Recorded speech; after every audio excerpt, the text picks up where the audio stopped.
दोस्तों, मैं डॉक्टर वेंकटेश मुंबई से तेलंगाना में फिर से आया हूँ NIGT न्यूज चैनल के जरिए आप लोगों के पास एक मुद्दा पहुंचाना चाहता हूँ। हम आज फिर से हमारे मुख्य अतिथि आदरणीय श्री नईम भाई जी के साथ बैठे हैं। नईम भाई KMJM के तेलंगाना स्टेट अध्यक्ष हैं। आपका स्वागत है नईम भाई। और NIGT Noble India Global News के नेशनल प्रेसिडेंट है। तो अभी फिलहाल मुझे जस्ट इन्फॉर्मेशन मिली है कि हमारे NIGT का एक नया कॉन्सेप्ट शुरू होने वाला है, जिसके बारे में नईम भाई ने ऑलरेडी बात कर चुके हैं प्रीवियस वीडियोस में। अगर आप देखे होंगे, हमारे चैनल को सब्सक्राइब कीजिए, NIGT न्यूज चैनल, और नईम भाई की भी चैनल है, मैं लिंक नीचे डाल दूंगा, सब्सक्राइब कीजिए। तो अभी एक मोस्ट इंपॉर्टेंट न्यूज मुझे मिली है कि NIGT प्लान कर रहा है ट्रेनिंग सेंटर शुरू करने का। तारीख है 6 अगस्त 2025। ये जी हाँ, ये तारीख आप लोग नोट डाउन कर लीजिए, 6 अगस्त 2025। ये वही तारीख है जहां पर NIGT का जिस दिन उद्घाटन हुआ, कमेंसमेंट हुआ है या रजिस्ट्रेशन हुआ था। तो ये शुभ अवसर के दिन NIGT 6 अगस्त को ट्रेनिंग सेंटर लॉन्च होने वाला है, जिसमें ट्रेनिंग आपको खास करके कर्ज मुक्ति के ऊपर दी जाएगी। लेकिन कर्ज मुक्ति तो सिर्फ 5% है, 95% KMJM और NIGT ये काम कर रहे हैं किसी और मुद्दे के ऊपर। तो मैं चाहता हूं कि आज 2-3 मुद्दों के ऊपर मेरे कुछ सवाल है जो मैं नईम भाई से क्लैरिटी चाहता हूं, ताकि वो सवाल आपके पास भी पहुंच जाए। तो नईम भाई, सबसे पहले तो मैं आपका शुक्रिया अदा करना चाहता हूँ। लॉन्च करने वाले जिसमें 200 से 250 लोग एट ए टाइम बैठ सकते हैं, और 3 दिन की ये ट्रेनिंग होने वाली है। मैं सही हूँ? बिल्कुल 3 दिन की ये ट्रेनिंग होने वाली है। और सबसे इंपॉर्टेंट बात यह है कि ट्रेनिंग खत्म होने के बाद, 3 दिन की ट्रेनिंग खत्म होने के बाद, जितने भी लोगों ने ट्रेनिंग अटेंड किया है, सबसे पहले उनको तो कर्ज से मुक्त कैसे होना है ये बताया जाएगा। इसके अलावा भी बहुत सारी चीजों को उसमें, टॉपिक्स को उसमें कवर किया जाएगा। और at the end of the 3rd day, तीसरे दिन के बाद, उनको एक सर्टिफिकेट दिया जाएगा। जो सर्टिफिकेट का सैंपल बन चुका है, मैं भी देख चुका हूँ पूरी तरह से। अप्रूवल अभी तक मिलना बाकी। तो ट्रस्ट बोर्ड और हमारे नईम भाई जी के पास से अप्रूवल एक बार मिल गया, तो आज शाम तक वो डन हो जाएगा। और अब चलते हैं हम लोग ट्रेनिंग सेंटर में क्या क्या चीजों को कवर करेंगे उसके बारे में थोड़ा जान लेते हैं। तो नईम भाई, आपका स्वागत है आज के NIGT न्यूज चैनल में। तो मेरा सबसे पहला सवाल ये है कि नईम भाई, इतने सारे लोगों ने कर्जा ले रखा है और इतने सारे लोग डिप्रेशन में भी गए हैं, टेंशन में भी है, तो इसके पीछे की वजह क्या है कर्जा लेने के पीछे, और इससे राहत NIGT कैसे दिलवा सकता है?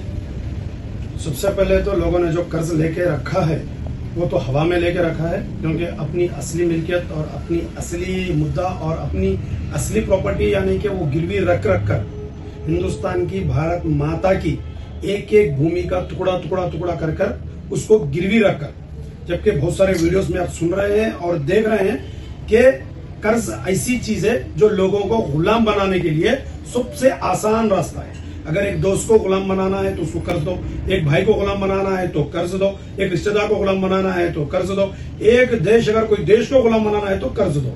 तो कर्ज एक ऐसी चीज है कि उसको दे दिया जाए क्या, फिर उसको गुलाम बनाया जाए। तो ये गुलाम बनाने की प्रक्रिया चल रही है, और ये हम ट्रेनिंग सेंटर में ये अवेयरनेस करेंगे।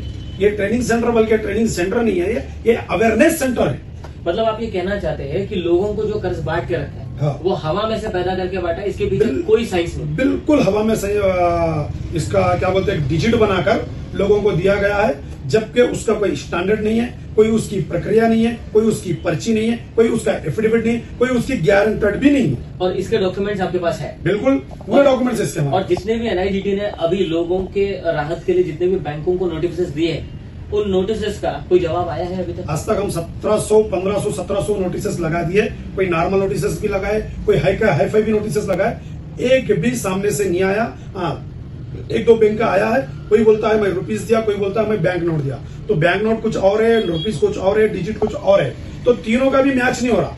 तो फिर किस बात का लोन दिया, फिर वहां पे सेटिस्फाई नहीं हो रहा, कोई लिखित में नहीं दे रहा है, कोई जवाब नहीं, क्योंकि हम सारे डॉक्यूमेंट्स लिखित में दे रहे हैं, और सारे डॉक्यूमेंट्स की हम 133 सिग्नेचर करके बैंक जब तक सेटिस्फाई नहीं हुआ, जब तक हमको लोन नहीं दिया है, हम सारे सेटिस्फाइड डॉक्यूमेंट्स बैंक को सबमिट कर चुके हैं। तब जाके हमको लोन की शक्ल में वचन पत्र मिला है, यानी कि एक चेक मिला है कि आपका रुपया आपको मिल जाएगा, लेकिन रुपया नहीं मिला है।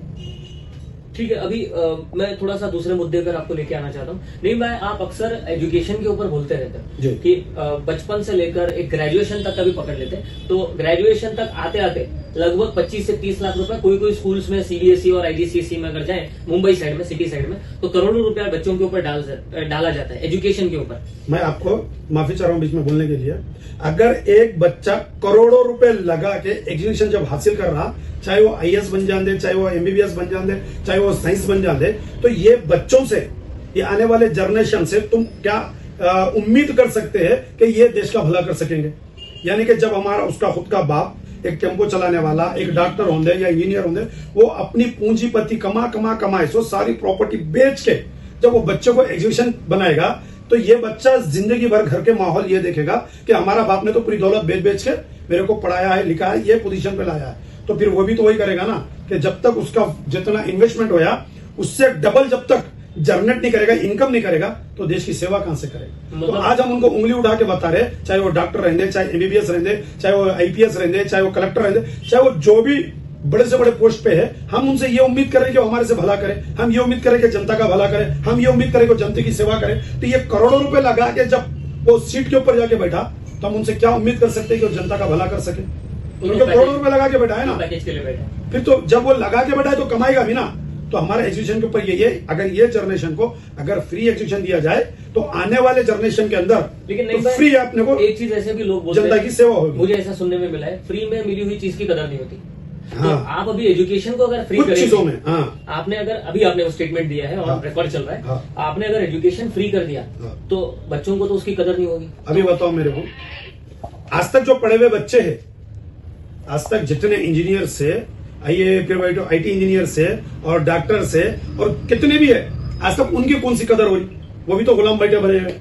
इतना पैसा लगाने के बाद आज उनकी कौन सी कदर हो रही? और मार्केट में उनको कौन सी नजरिए से देखा जा रहा? डॉक्टर है, पैसा कमा रहा तो लूट के कमा रहा है। इसका जवाब अगर और आप लोगों कोई के पास जवाब है? होगा तो नीचे कमेंट में बताइए। अगर और कोई जवाब दे रहा है तो बोल रहा है ये फलाना बिस्ताना करके कमा रहा है। तो आज उनकी कौन सी इज्जत हो रही है?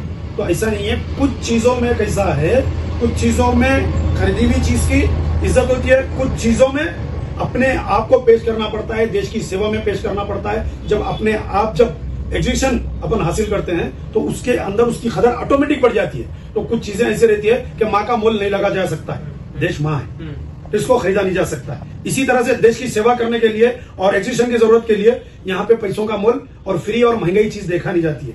और देश के जैसा भगत सिंह है और बहुत सारे देश यानी कि क्रांतिकारी वीर है, यहाँ पैसों को नहीं देखा जाता है, यहाँ कदर नहीं देखी जाती है। यहाँ तो एक जज्बात होते हैं, एक फंडामेंटल राइट होता है देश को बचाने का। तो एजुकेशन भी एक देश को बचाने का और करप्शन खत्म करने का और क्या बोलते हैं सो ये लूटम लाठी का धंधा खत्म करने का एजुकेशन एक बेसिक बन सकता है।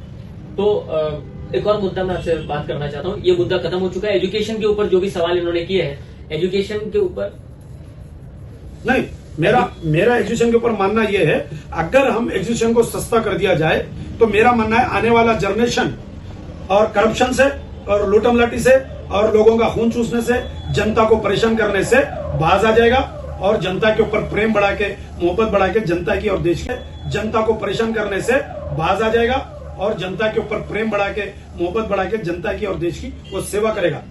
क्योंकि जब लेना नहीं है तो फिर उसके पास देना ही देना है, तो जनता को अपना टाइम भी देगा बोल के मैं मेरी अपनी एक बात जनता तक नहीं, मैंने तो अपना ओपिनियन रख दिया। मैं आप लोगों से जितने भी व्यूअर्स हैं मैं कमेंट करना चाहता हूं, मैं आपको रिक्वेस्ट करना चाहता हूं, नहीं भाई के जितने भी आदर्श है, जितने भी प्रिंसिपल्स है, जो भी इनके ओपिनियन है, इसको कॉन्ट्राडिक्ट करने वाले अगर आपके पास कोई सवाल होंगे तो प्लीज कमेंट में डालिए। हमारे नेक्स्ट पॉडकास्ट में मैं उन सारे सवालों को कवर करूंगा। एक और आखिरी मुद्दा मैं आपसे उठाना चाहता हूँ, नहीं भाई मैं बात करना चाहता हूँ कि कई बार लोगों ने जनता ने मुझे बोला है कि इस धरती पे मैं पैदा हुआ हूँ, ये हवा किसी के नहीं है, ये जमीन किसी के नहीं है, ये पहाड़, ये नदियां किसी के नहीं है, नेचुरल है। तो मैं इस रहने के लिए, इस जगह पर रहने के लिए मैं किसी को जो पैसे दे रहा हूँ, टैक्स या जो कुछ भी है, तो वो मालिक कैसे बन गया इस जमीन का? आपके ऊपर इसका क्या स्टैंड है? तो आपका सवाल बिल्कुल जायज भी है और मुनासिब भी है। तो मैं ये कहता हूँ कि नेचुरल चीज का, कुदरती निजाम का और कोई मालिक नहीं है। हाँ, ये कह सकते हैं कि कोई हमको रोड के ऊपर चलने की अगर सुविधा दे रहा है, उसका पैसा ले रहा है, फिर हम मान सकते हैं, लेकिन वो की लिमिट है। अगर कोई हमको पानी की सुविधा दे रहा है, अगर उसका कोई मेहनताना जीरो के जैसा चार्ज वसूल कर रहा है तो मान सकते हैं। लेकिन यहाँ पे क्या हो गया, इसको बिजनेस बना लिया गया है। रोड का बिजनेस, हवा का बिजनेस, पानी का बिजनेस, यानी कि नेचुरल चीजों को अपने कंट्रोल में करके उसका बिजनेस बना के जनता को गुलाम बना रहे और नेचुरल चीजों के ऊपर अपना पूरा यानी कि कंट्रोल कब्जा करके जनता को गुलाम बना के नेचुरल चीजों से दूर किया जा रहा है। इसी का एक पॉइंट है कि नेचुरल चीजें जो हम खाते थे, हमारे बड़े लोग देखे, जब नेचुरल चीज खाते थे, जो जमीन से निकलती थी, जो घर से बनती थी, जो जितनी भी नेचुरल थी, जो हम खाते थे, तो 100 साल तक ना हार्ट की, ना शुगर की, ना ऐसी कोई बीमारी लोगों के बीच में नहीं पाई जाती थी। लेकिन आज ये नेचुरल चीजों को लेके उसके अंदर कई मिलावट करके कि जब जनता के सामने परोसा जा रहा है तो लोग बीमार पे पड़े जा रहे हैं, और बीमार भी वही लोग कर रहे हैं और इलाज की दवाएं गोलियां भी वही लोग बेच रहे हैं, यानी कि जनता के साथ एक खिलवाड़ कर रहे हैं। मतलब ये तो वही बात हुई है दोस्तों, सिगरेट बेचने वाला, तंबाकू बेचने वाले ने कैंसर के हॉस्पिटल खोल के रखे। बिल्कुल। तो धन्यवाद नईम भाई आज के पॉडकास्ट के लिए। हाँ। मैं आप सभी लोगों से रिक्वेस्ट करना मेरा और चाहता एक हूँ, आपसे ये बात है, जब हमारी ट्रेनिंग सेंटर लगा जाएगा, ट्रेनिंग सेंटर के अंदर यही बातें बताई जाएंगी कि इंसान को इंसानियत किस तरह से रखना चाहिए, एक इंसान के काम किस तरह से आना चाहिए, और अगर कोई भी परेशानी है, चाहे वो कर्ज का रहेंगे, मिलावट का रहेंगे, हॉस्पिटल का रहेंगे, एजुकेशन का रहेंगे, ऐसी जगह पे जनता इकट्ठा होके अपनी आवाज उठा के अवेयरनेस काम करके और देश को आगे लेके जाना चाहिए और देश की सेवा में लगना चाहिए। यही अवेयरनेस हम लोगों तक फैलाना है, और इसी का हमारे को जो है सो इसका ट्रेनिंग सेंटर लगा के और लोगों तक बीच में जाके हम तेलंगाना के अंदर और हैदराबाद के अंदर, निजामाबाद के अंदर, महबूबनगर के अंदर, करीमनगर के, जगत्याल के, कोटला, मेटपल्ली, ऐसे बहुत सारी जगहों पे इसका ट्रेनिंग सेंटर करके हम जहां भी ट्रेनिंग सेंटर रहेगा उसको आपको डेट भी बताते जाएंगे। हमारे यूट्यूब को और फेसबुक पे आप देखते रहेंगे, तो जरूर हम वहां पे जहां ट्रेनिंग सेंटर चल रहा हम वहां का लोकेशन भी देते जाएंगे। तो ये हमारे ट्रेनिंग सेंटर में ये अवेयरनेस लोगों तक फैलाने का हमारी सारी लीगल टीम काम करेंगे।